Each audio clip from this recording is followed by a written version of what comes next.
Dalam Islam, penentuan awal bulan dilakukan dengan kaedah ru'yah ataupun cerapan dan hisab berpandukan kriteria imkanur ru'yah, keboleh nampakan anak bulan atau hilal. Namun pada tahun yang mencabar ini, proses cerapan dibuat agak berbeza selari pematuhan Perintah Kawalan Pergerakan PKP. Jadi untuk laporannya kita bersama Fazrin Zahardin. Berdasarkan mafhum hadis Nabi SAW menerusi hadis riwayat Bukhari, janganlah kamu mula berpuasa melainkan setelah melihat hilal.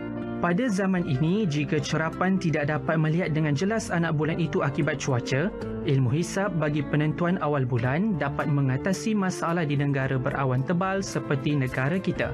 Dalam meraihkan tuntutan agama ketika situasi pandemik semasa, kaedah khas telah dipersetujui oleh Muzakarah Khas Majlis Kebangsaan bagi Hal Ehwal Ugama Islam Malaysia MKI dan pihak berkaitan untuk melakukan cerapan ketika PKP.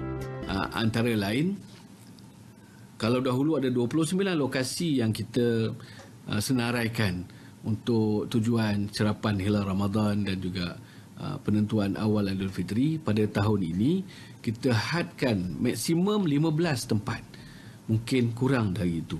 Lihat pada tarikh tersebut, bagaimanakah senario keadaan persekitaran berkenaan dengan wabak COVID-19 ini. Yang kedua, dari segi bilangan peserta yang terlibat tidak melebihi daripada 6 orang. Itu memang telah kita persetujui. Artinya akan ada seorang pegawai pelapor yang akan melapor kepada pejabat penyimpan mohon besar raja-raja. Yang kedua, ada 2 orang urus dia bersama dengan pegawai teknikal. Jadi dia tidak akan melebihi daripada 6 orang petugas di satu-satu lokasi cerapan hilal itu sendiri. Lokasi-lokasi ini dipilih atas sebab lokasi tersebut pernah ada sejarah kenampakan hilal sebelum ini. Namun, walaupun jika hanya satu daripada 15 lokasi berkenaan mempunyai kenampakan hilal, maka ia tetap diambil kira sebagai kenampakan anak bulan Ramadan ataupun Syawal.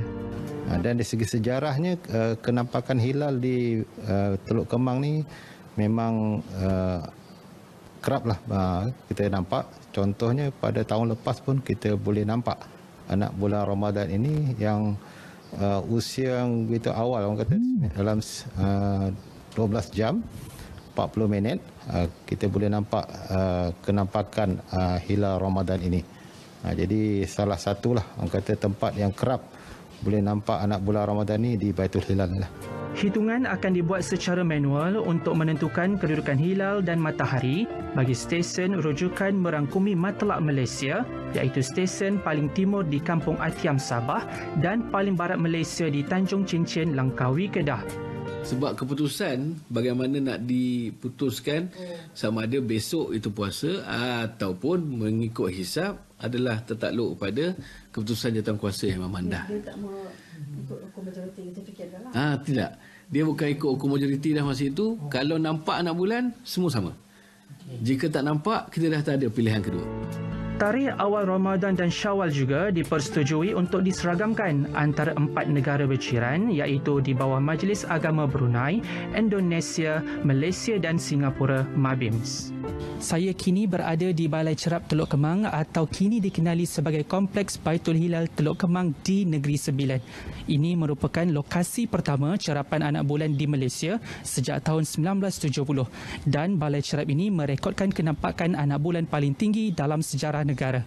Apa yang pasti, antara hikmah utama Ramadan dimulakan dengan cerapan anak bulan adalah bagi mendorong umat Islam melakukan kajian ilmiah falak dan astronomi secara berterusan terhadap jasad samawi ciptaan Tuhan. Selamat menyambut Ramadan Al-Mubarak. Fazrin Zahardin, laporan JAKIM untuk RTM.